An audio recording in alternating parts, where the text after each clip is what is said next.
Hi, welcome to Sports Corner. I'm your host, Eric Hightower. For this week's show, we're going to start off with the NFL topics, who's hot, who's not. Kurt, for the hot teams, we have the Kansas City Chiefs at 7-0, the Colts at 4-2, and the Denver Broncos at 6-1. Man, these teams are really doing a great job this season. Great, outstanding records. They're leading their conferences. We're just seeing some great football play. And then the not teams, man, we got some guys just looking like the bad news Bears out there, man. Looking like they're playing 1940s football. The New York Giants are 0-6. Eli Manning's just not showing up. The Tampa Bay Buccaneers are off to an 0-6 start also. Those guys just keep getting close, but they just can't seem to finish. And, man, we got the Jacksonville Jaguars obviously showing the worst display of football in NFL right now. How can you elaborate on these? Well, first of all, I just want to start with our two Florida teams right now, which is Tampa Bay Buccaneers and the Jacksonville Jaguars. And starting with Tampa Bay, it seems like these guys, they always come out a little short-handed, even if it's by a field goal or just with them managing the ball so they help them score a touchdown. With Mike Glennon, he's the new quarterback over there at Tampa Bay. He was 26 for 44. He had 256 yards, and he was still to implement 3 touchdowns with Vincent Jackson as well. But how I feel with these guys here, like it's like they just can't get it done. They have a good team. You know, I understand that they moved over to Josh Freeman and replaced him as the quarterback, but I think that it's just still more of a balance on the offense and the defensive sides of the ball to get this team on path. So, what do you feel like is more like what the Tampa Bay Buccaneers like? Why are they on 6 and why have they came up short-handed?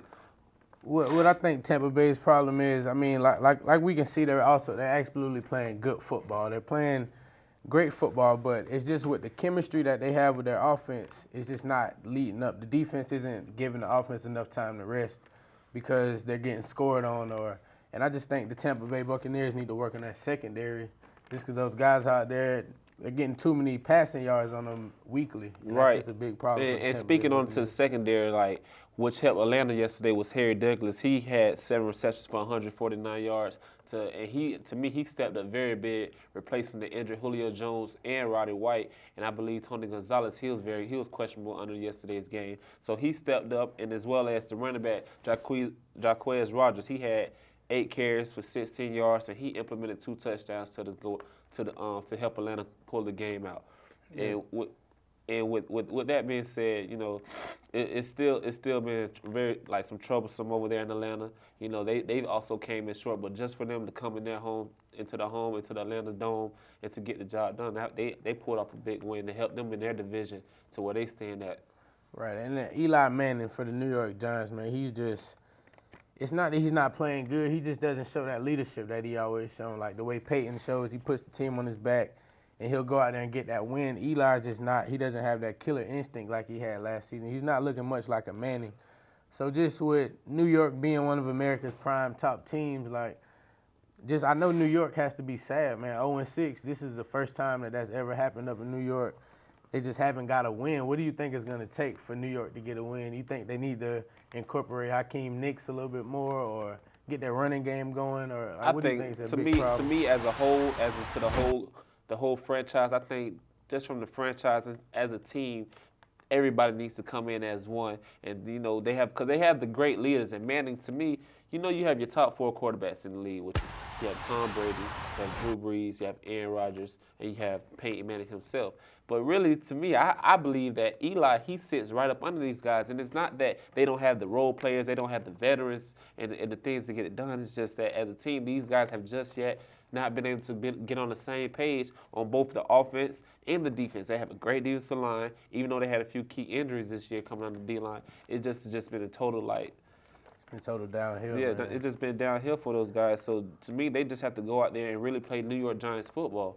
And because with Manning, for this season, he's 123 for 229 yards. He's 17-21 in the air, and he's only threw 9 TDs for this season. He has a great receiver, Victor Cruz. He's putting excellent fantasy numbers up. Yeah, Hakeem Nicks, who can also go out there and put some great Victor Cruz. up. He's 351 yards, 335 receptions for 541 yards, and he's put 4 TDs to help the the New York Giants. So as I say, it's not the players, it's not that they don't have the coaches. It's just these guys haven't been able to get on the same game plan as for this season. Man, the Jacksonville Jaguars, NFL, I think Jacksonville Jaguars, y'all should just give them the first 10 picks of the NFL draft next season just because they need help, man. It's just they're not having no chemistry with their offense. I keep hearing a controversy about players having issues with coaches and whatnot, and just their defensive line is getting plumaged. Offenses are having field days in the rushing game on them guys. And it's just Jacksonville just needs help. I keep hearing rumors about them moving them to California. I don't know what that's about, but the city of Jacksonville is not even supporting the Jaguars. They're only selling out 40% of their stadium. Ticket sales are down. Just the whole company in itself is just losing money. And they just need to change. They got to start winning. If you don't have the support of your fans because you're not winning. Exactly. And there's nothing really else to say. You just have to have the wins. Like, with nothing else said, is just as I was speaking on to the New York Giants, you can have everything as a franchise, as an organization, but if you don't have the wins, then it really doesn't matter. Somebody's job is getting replaced somewhere along the line. Well, we can talk about the hot teams now, man. Kansas City Chiefs, that's 7-0. We haven't seen the Chiefs playing this type of football since Priest home days back in 2003. But they just got some great athletes right now, and I think we could possibly see the Chiefs in the Super Bowl. What do you think their chances are? On a scale from 1 to 10, how likely would you like to see the Kansas City Chiefs? As for right now, as for them standing at 7-0 under the future Hall of Famer coach Andy Reid, I see them as a strong 9 right now. Making it to the postseason, the defense is playing great, the offense is they're playing just as excellent, and those guys are really going out there and playing good hard football every Sunday. And you can tell that. One thing about being a football player I understand is when you practice good, you play good, and you can tell that the Kansas City Chiefs are getting good practice because the way their play is formulated and the way their defense comes together, it just looks so natural, like they do this every day. And that's just what makes a good team.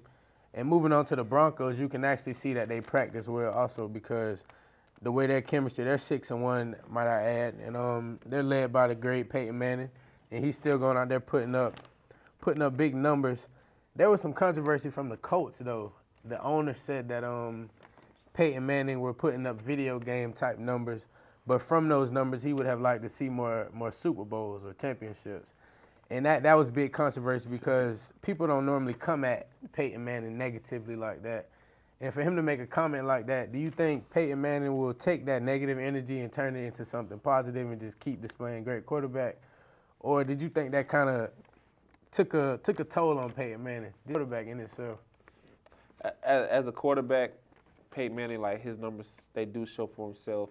You know, I'm pretty sure that he will like just as many Super Bowls and more rings and MVPs and all those great awards that he has as a quarterback. You know, as a quarterback, I do feel like, you know, that he would want those, but I don't think he's going to take it personal under any means that's going to help it or affect him to go out there and perform on any Sunday because, as you see, you know, he's still able to go out there and put in break records and put up numbers every Sunday. And it just was funny to me watching the game last night because the Broncos and the Colts played each other. You know, Peyton Manning is the former Colts quarterback. And I know a lot of that controversy has to be pressure on Peyton Manning just because Andrew Luck is a young quarterback. He's kind of taken over the team, the Colts, which was Peyton's old team. And Andrew had better numbers than Peyton last night, and he led his team to a win. So that's why I asked you about, do you think that took a toll on Peyton's spirit as a quarterback? But the kind of guy he is, I think he'll just roll with the punches and keep going. And next week, you know, coming from the owner all the way down to the players, I believe the whole Indiana, from the fans, the whole organization as an Indianapolis Colts, they respect Peyton Manning and they appreciate everything that he's done. But at the end of the day, it's still about wins and losses. It's about wins and losses, and the secondary did an excellent job yesterday by containing Peyton Manning on the many drives and help stop, which helped them lead to a win over them 33-39. Yeah. But we could take the show's direction over to the Major League Baseball. It's that time of year again, baseball fans. It's the World Series. We got the St. Louis Cardinals taking on the Boston Red Sox. Both of these teams have some pretty big lineups. For the St. Louis Cardinals, you got starting catcher Yadier Moloney. You got first baseman Matt Adams, second baseman Matt Carpenter. Third base, you got David Freese. The shortstop is Pick Kozma. The left fieldman is Matt Holliday. The center field is John Jay. And the right field guy is Carlos Benson. Starting pitcher, you got Adam Wainhart. Adam Wainhart's averaging about a 95, 96 mile an hour pitch every time he throws it. And then with all these guys, that was their starting lineup. The St. Louis Cardinals, I think they might be able to take on the Boston Red Sox. Boston does have some great guys too. You got to add them in. But just with the whole atmosphere of the World Series baseball going on, how do you think the series might end up? Or Well, to me, I believe that the series is just like, for one, I love this matchup because these are two baseball teams that we heard in the recent years that have been to these World Series. They both have great players, good dugouts, terrific coaches that they have coaching. But I feel like this baseball game is going to come down who's actually the heart of a champion. And, you know, Boston, they are known for getting to these championships. As for the Red Sox, the Penguins, the Celtics, as well as Boston's a great just as well city as just as well as the Patriots. And you know, I think that they feed off each other. You know, just from even though they're different sports, they still feed under each other. You know, to get to the championships, and they probably compete. So to me, I feel like Boston. You know, they're a tough team. You know, even though the numbers may not show, they know how to get it done. And they have a lot of leadership and veterans going on over there at Boston. Speaking of those veterans, the starting lineup for the Boston Red Sox, at catcher you got Gerard Salton Moncia. First baseman you got Mike Napoli. The second baseman is Dustin Pandora. The third baseman is Will McKenzie. The shortstop is Steven Drew. You got left fieldsman Daniel Nova. Center fieldsman Jacoby Ellisbury. Right field, Shane Victorantino. And the hitter, you got David Ortiz. On the ESPN app, they have him as the design hitter. You got David Ortiz, man. Big, muscular, big guy. Big Papi. Big Papi, man. David Ortiz. How many home runs are you going to give him for the series? You got to account for a few with a guy like David Ortiz. I like to count him for 3 home runs in the World Series. And he's gonna. I believe that in the 7-game series, he's gonna help lead Boston all the way to win. Yeah, and with a guy like David Ortiz, he's obviously in the spotlight of baseball. And I just like to think, you know how with other sports they try to compare your greatness off of the amount of championships and rings you have under your belt, pretty much the credentials that you have with your game. But with a big name like David Ortiz, I just would like to see him get another World Series under his belt. And also pitcher Joe Lester, he's the starting pitcher for the Boston Red Sox. I think he averages about a 98, 99 mile an hour pitch. And he's just, the way they just throw the ball, and it's just some great things coming from both ballparks. And both of these teams are pretty much the great American baseball teams. They're the big names. Other than the Yankees, these might be the 2 most talked about teams in baseball. The 2 most winning teams in Major League Baseball. Like I just said, both of these teams, they've been here. You know, now it's going to come down what veterans can lead them off the bat, can get the runs and execute the plays to lead them to the World Series. And that's why I feel like Boston, as a championship city, you know, that they'll be able to David Papi Ortiz, that he's gonna help lead the Boston Red Sox on to the victory. Yeah, I just hope we see something worthwhile, something that we can put in our history books and talk about for the years to come. But college football, man, we have some BCS standards are absolutely some of the best competition, some of the best teams that we've seen in a long time. We have some new standing polls too for our top 5 teams. BCS standards, Kerry, we can roll with that one. You want to start with the number 5 team? Start with Missouri. Start with number 5. We got Missouri. Missouri they're the newest addition to SEC teams. They haven't even been in the SEC for 5 seasons, and they're already at number 1. It's just crazy to see them come into college football's hardest conference and pretty much just overlook and overshadow every other team. You got Florida Gators, big teams like LSU in that same conference, Mississippi State, South Carolina. Right. Why do you think Missouri is doing such a great job? I haven't covered this team. I haven't covered this team a lot this season, but just for them coming into the SEC, the last 2 games they have beaten ranked teams. They just defeated Florida this past Saturday, and it just speaks for themselves, and it shows once again within the whole topics that we've been talking about, it's just the heart of a champion. It's just to go out on any given Saturday and win the game, and that's what Missouri has been able to do out there.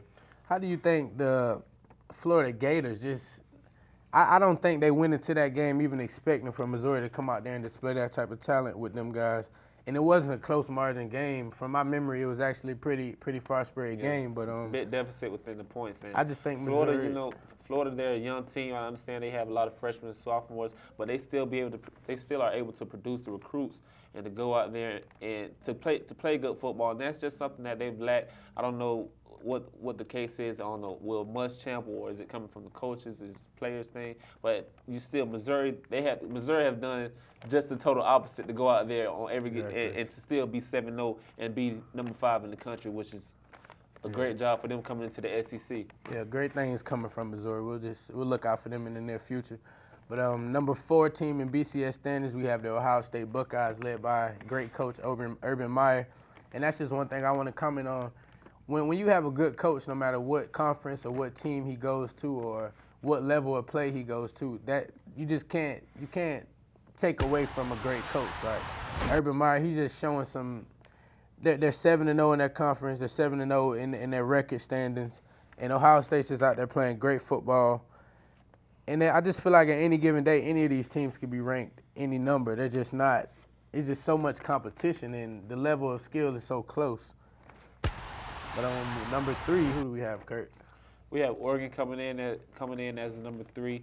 Every year it seems like Oregon, they look good and they play good as well, and they're just coming in every season just getting better and better, and they still are able just to manage and recruit good players, and they're coming out of high school, and they know how to get it done at the end of the day. And Oregon, to me, their college football is hands down fastest football team. They have so many weapons, and just in college football, with it being such a fast-paced game and everybody's fast, when you have the fastest athletes pretty much coming to Oregon out of high school and having a great recruiting class like they have, I think a team like Oregon is never just going to have a fall off, just because speed kills. If you can't catch a man and the man is too elusive, then that's automatic yardage, that's automatic touchdowns. And it shows a lot for the players, because Ashley just had their coach replaced over there, Chip Kelly, who's obviously right now they're having quarterback issues, and it seems like everything is working perfect right now with the quarterbacks over there at Oregon. Actually one of our top Heisman candidates for this season.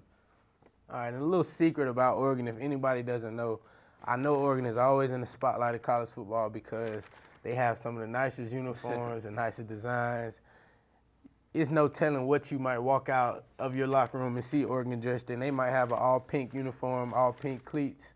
You never know with Oregon, but the reason for that is a guy who went to Oregon actually is one of the co-founders of Nike, and the head Nike factory is in Oregon. So with him being a former student and an alumni of Oregon University, they automatically have first dibs on any type of paraphernalia or gear they want for fans, as far as parents, and I just know it's just a lot. It's a lot going on up there in Oregon as far as their uniforms. Does with that, with them implicating all those, with all the new gear, the new facilities, do you think that enhances their performance on every Saturday? I think it gives them guys something to look forward to. I mean, as a football player, me and you both are football players. That feeling when you're dressed up and your team is ready for war and everybody's clean and nice, prepared to get dirty and physical, that's just a good feeling. And I mean, I think it's motivational for the Oregon players to know that every week they might have a new uniform to go out there and show off with, and have gold helmets and all type of just things to enhance their appearance, which also might motivate them. So they really are a good example for as in you look good, you play good as well. Okay, another team, Florida State, man. We got them at number 2. Jameis Winston, they're just out there playing great football. Florida State's absolutely just running over teams right now, man. They just played Clemson this past weekend. Clemson was a number 3 Clemson.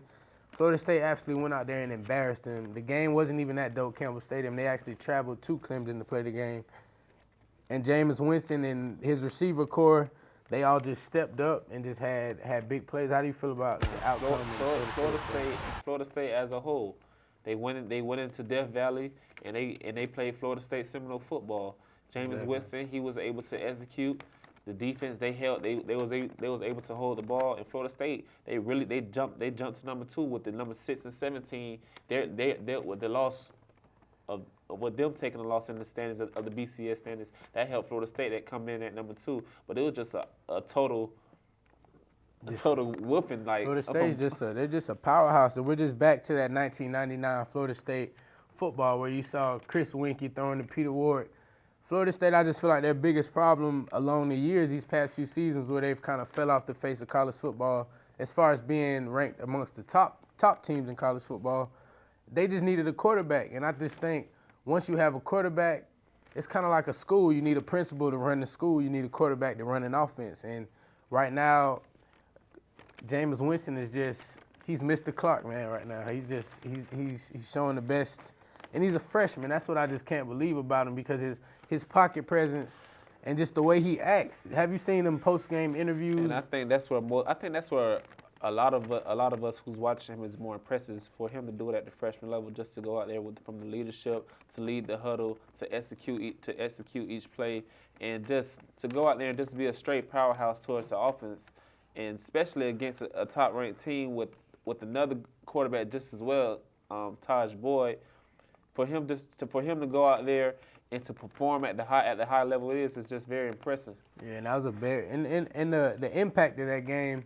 These players don't understand the importance and the meaning behind this game, but the Bowden Bowl has always just been a great big game, because you had coaches like Bobby Bowden for the Florida State Seminoles in the past, and his son Tommy Bowden. They always went head to head in this game, and I just know Bobby Bowden was at home smiling, or he was probably at the game on the sideline smiling, watching his Seminoles that he kind of helped develop into that team, go out there and run over the Clemson Tigers like that. And we're gonna get back to Jameis Winston and to the whole Florida State program, and from this past game of Saturday. But number one, we had that ranking on the BCS standards is Alabama. Just tell me what you feel as when Alabama's still coming in and holding the number one spot on the top of the polls. Like I always say, man, Alabama might be the only team that I would say could possibly beat an NFL team.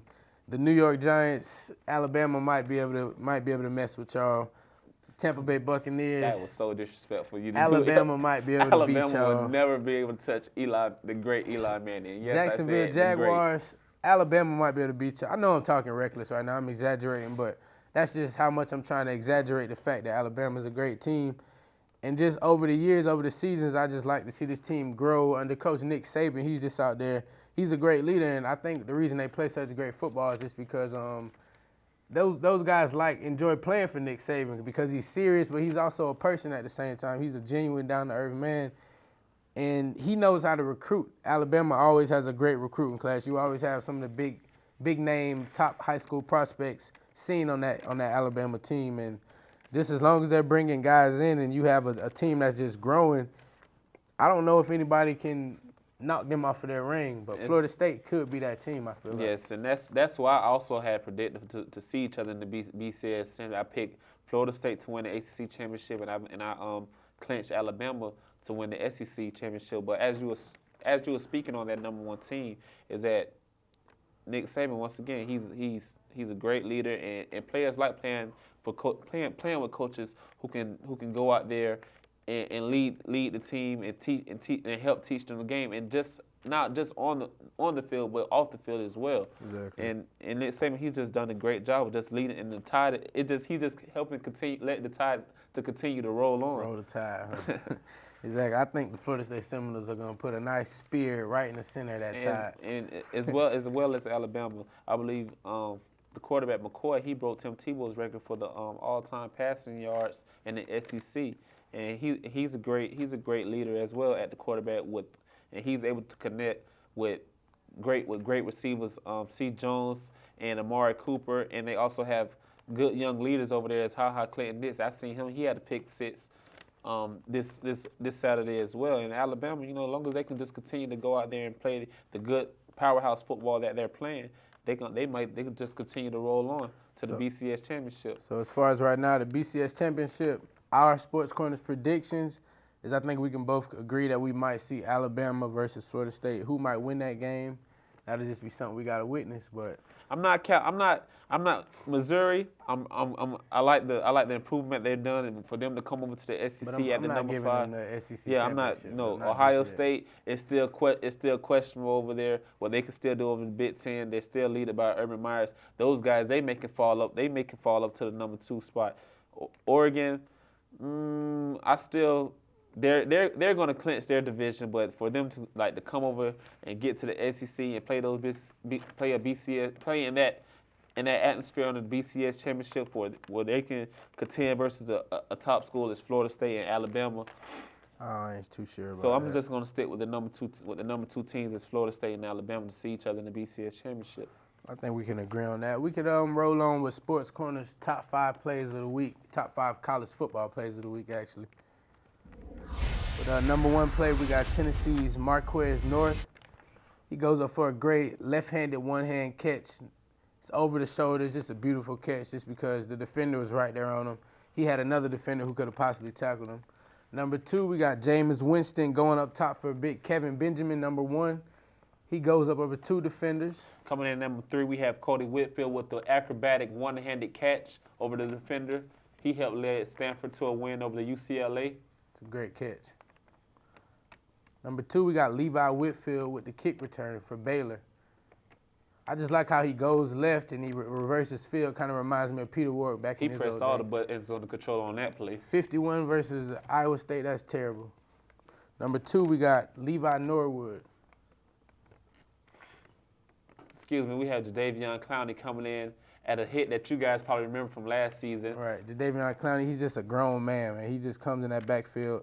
No matter who's in there, he's going to run him slap That play over. look kind of similar. Well, Kurt, we've covered a lot of topics today from the NFL to who's hot to who's not. Man, I hope those hot teams can continue hot. I hope those not teams can fall off their iceberg and heat it up a little bit. A lot of changes, a lot of new standings for this upcoming week from college to the NFL, and we see some good football. It was good to come up here and talk to you about these teams. Yep, and we got baseball also. That World Series coming to an end. Come on, go Red Sox. We've discussed them BCS standings. We had college football's top 5 plays of the week. I'm your host, Eric Hightower, here with Curtis. Tune in next Monday at 12:30. We'll I'm see you Curtis guys next Killings. week. Thanks for tuning in to Sports Corners.